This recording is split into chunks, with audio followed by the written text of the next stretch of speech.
puso. Ikaw ang tinig na hindi naglalaho. Sa gitna ng ingay, ikaw ang katahimikan. Sa gitna ng bagyo, ikaw ang aking sandigan. O Diyos, hawakan mo ang puso kong nanghihina, pagkat ikaw ang liwanag na hindi natitinag. Sa bawat pagsubok, ikaw ang aking lakas. Sa bawat luha, ikaw ang siyang tapat. Walang ibang Diyos na tulad mo. Ikaw ang buhay ko.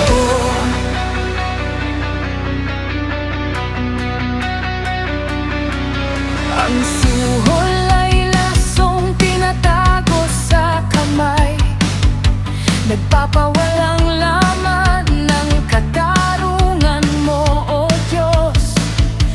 Ngunit ang puso ng pantas ay nasa liwanag, at ang kaniyang landas ay tinutuwid ng karunungan. Ang mangmang ay ligaw sa sariling mata, ngunit sa iyo, Diyos, walang nakakalingid. Ang karunungan ay nasa paningin ng may unawa, at ang matuwid ang iyong itinataas. Sa dilim ng isip, sa bigat ng puso, ikaw ang tinig na hindi naglalaho.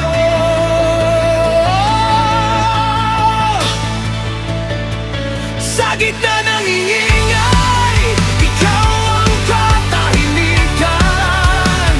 Sa gitna ng bagyo, ikaw ang aking sandigan. O Diyos, hawakan mo ang puso kong nanghihina, pagkat ikaw ang liwanag na hindi natitinag. Sa bawat pagsubok, ikaw ang aking lakas. Sa bawat luha, ikaw ang siyang tapat. Walang ibang Diyos na tulad mo. Ikaw ang buhay ko.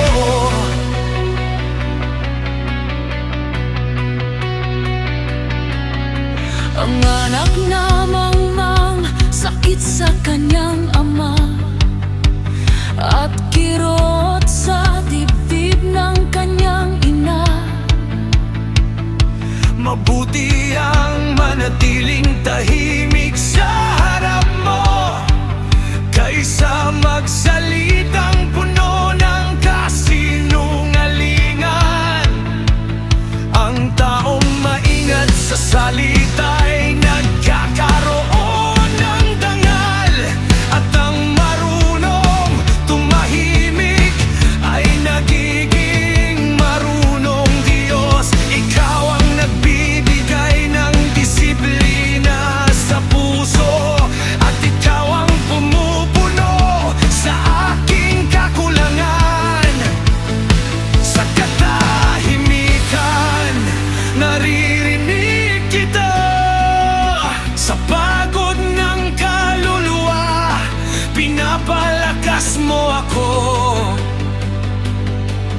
O Diyos, pasagin